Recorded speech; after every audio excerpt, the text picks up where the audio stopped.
Isang pinagpalang araw o gabi sa ating lahat mga ka-DIY. For today's video, ito naman po ang isi-share ko sa inyo. Magkakabit po ako mga ka-DIY ng fascia board at saka roping. At itong dulo ng 2x2 na sumobra mga ka-DIY ay hihiwain ko po ito mga ka-DIY. Kasi itatakip ko sa kanyang butas yung mga matitira. Gagawin ko po ito mga ka-DIY para ipa-flush ko po ito sa 2x2 na ito, itong 2x2 na poste para magiging ano po dito mga ka-DIY, fit po dito ang ating ilagay na fascia board para lapat na lapat po yun mga ka-DIY. Ayaw ko pong mayroong umusli dyan mga ka-DIY kasi hindi po yan matakpan. Kailangan natin magbawas ng fascia board para sa clearance na yan. So ayaw ko ng ganyan. Gusto ko buo yung fascia board kaya ipa-flush natin ito mga ka-DIY. Gusto ko talaga mga ka-DIY na i-flush iyan kasi po ay disturbo po yan sa ating fascia board at sa ating in-flushing. Kaya ito ang gagawin ko sa kanya mga ka-DIY. Maganda po kasi mga ka-DIY na magiging flush po iyan sa poste para wala na pong obstruction ang ating fascia board at saka ang ating in-flushing. Para maganda po tingnan mga ka-DIY kasi kapag sumubra yan mga ka-DIY ay magkakaroon ng butas dyan at posibleng ano yan mga ka-DIY, pumasok dyan ang tubig ulan. Kaya ano ko talaga yan mga ka-DIY, i-close. Ito kung mapapansin nyo yan, sinukat ko dyan mga ka-DIY yung kailangan kong putulin dito sa taas. Kasi po hindi po yan pantay mga ka-DIY, tabingi po kasi yan. At ayaw ko nang mag-eskwala dyan kasi po ay mahirap na po mag-eskwala dyan mga ka-DIY. Kaya sinukat ko na lang at ano na lang mga ka-DIY, kung ano na lang yung kailangan ko, yun lang ang ititira ko para ipangtakip sa butas sa 2x2 na yan. Inuulit ko lang pong gawin yung mga kailangang uulitin gawin dito mga ka-DIY, yung kayong mga kailangang baguhin. Kasi po mga ka-DIY, hindi po ako ang nagpabricate dito. Ito po ay pinapabricate ng aking tito kasi marunong din po siyang magdi-DIY, kaso lang po wala na po siyang time para dito mga ka-DIY kasi busy po siya sa work niya. Kaya ako na ang bahala dito mga ka-DIY. Ako nang bahala magtapos nito sa kanyang nasimulan. Yung mga naka-install na roofing na dito mga ka-DIY ay sila po ang nag-install noon at binago ko lang yung kailangan ding baguhin. Ito na mga ka-DIY, i-welding ko na po ito. Ang kailangan lang gawin dito mga ka-DIY ay spot lang po kasi manipis lang pong tubular na ito mga ka-DIY. Madali lang po itong mabutas. Kaya kailangan lang spot lang po ito mga ka-DIY. At hindi naman kailangan talagang i-full weld ito mga ka-DIY kasi po ay tatakpan lang din naman natin yan ng fascia board. At dito sa kabilang dulo mga ka-DIY, ito ay mag-i-install din ako ng 1x1 na tubular. Ito po ang kanyang opposite o ang kabilang dulo sa paglalagyan natin ng fascia board. Dito po natin i-rivets ang fascia board mga ka-DIY. Ginamitan ko po ito ng bar level kasi para po nasa hulog ang ating fascia board. Para hindi tabingi mga ka-DIY. Yun talaga ang kailangan natin gawin. Lagi pong nasa hulog dapat mga ka-DIY.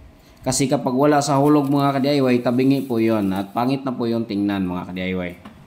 At pagkatapos ko na pong may welding ito mga ka-DIY, ay puputulin ko po itong sobra. Kasi tatamaan po ito ng ating i-install dito na roofing or ang ating in-flashing. Sobra po kasi ito mga ka-DIY at bubukol po ito, disturbo ito sa i-install natin na in-flashing. Kaya kailangan kong i-flat dito sa angle bar na 1x1. At ito na mga ka-DIY, ito na po ang gagawin nating fascia board. Ito po ay 1/2 ang kapal nito mga ka-DIY. Ito po ay Hardiplex. Matigas talaga ito mga ka-DIY at may panglaban sa ulan at init. Maganda talaga ito mga ka-DIY at heat resistance din ito mga ka-DIY. Hindi po ito nasusunog. At dahil matigas ito mga ka-DIY, gagamitan ko po ito ng grinder. Hindi po ito kaya sa lagari lang.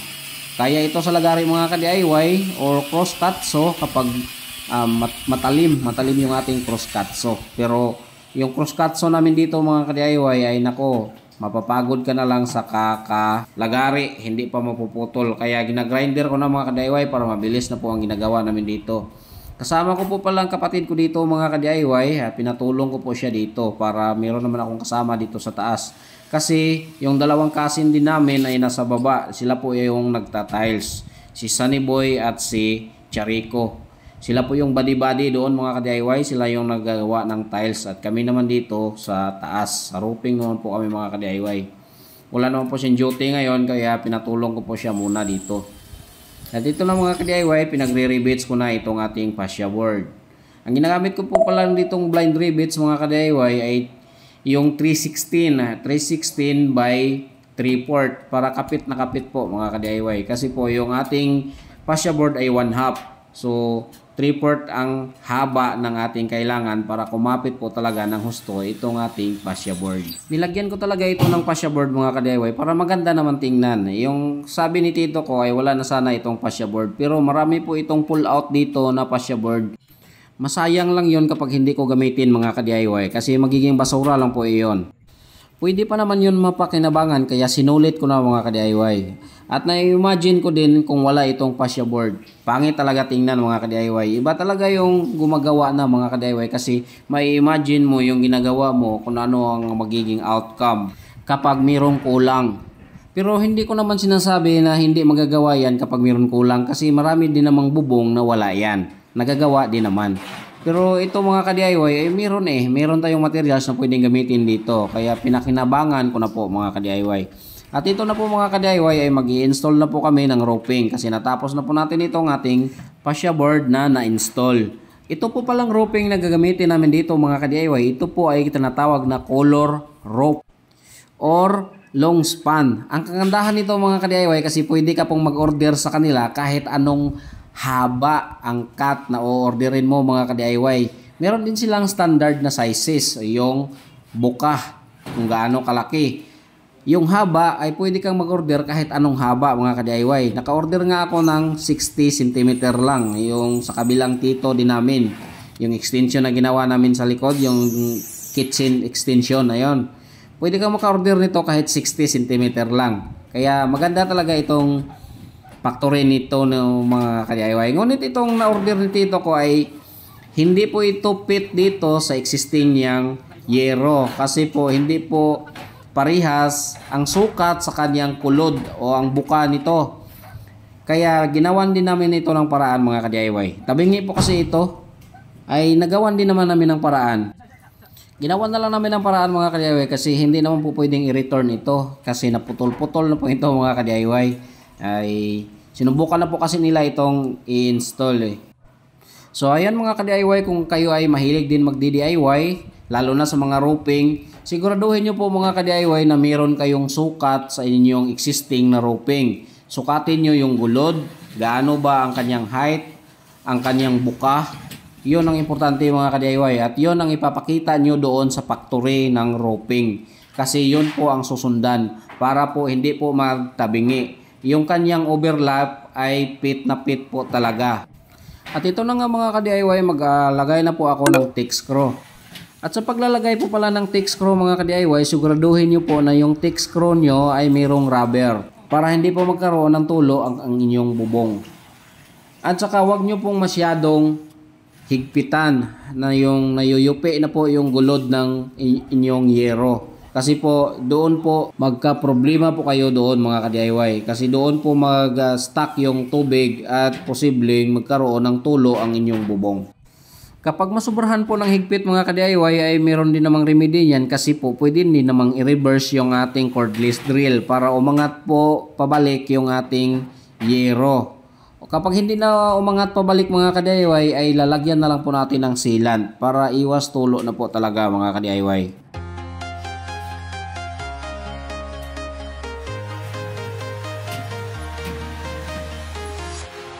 Walking alone, the streets are empty. The only thing I can see is my own silhouette.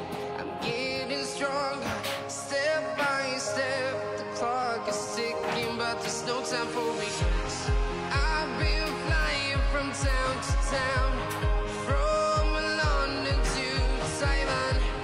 I've been all around the globe trying to protect your soul. We are heroes tonight. We will fly above the sky. We are heroes tonight.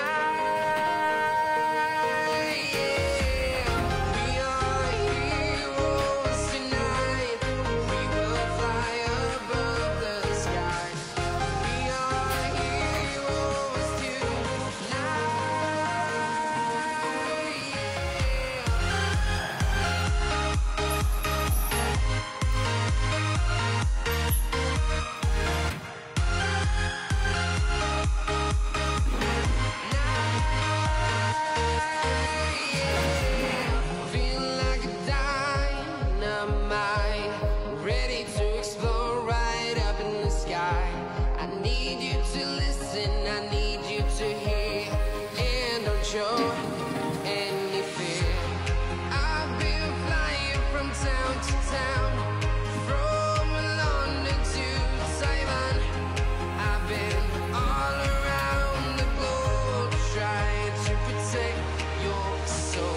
to town, from London to Taiwan. I've been all around the globe trying to protect your soul. At malapit na po magtatapos ang video natin mga ka-DIY. Maraming salamat po talaga sa inyong patuloy na pagsuporta sa ating munting channel.